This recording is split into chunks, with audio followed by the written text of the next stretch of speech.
WXL-39 in Allentown, Pennsylvania.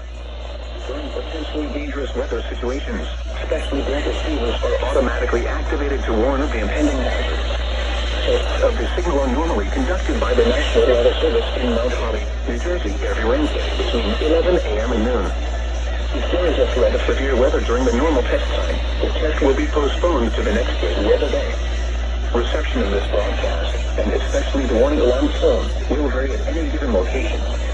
This variability, normally more noticeable at greater distances from the transmitter, can occur even though you are using a good quality receiver in perfect working order. The warning alarm tone will be activated for hazardous weather watches and warnings for the following counties in Pennsylvania: Bruce, Bucks, Carbon, Lehigh, Monroe, Montgomery, Northampton, Park, and Schuylkill. And in New Jersey, Hunterdon, Mercer, Morris, Somerset, Sussex, and Warren.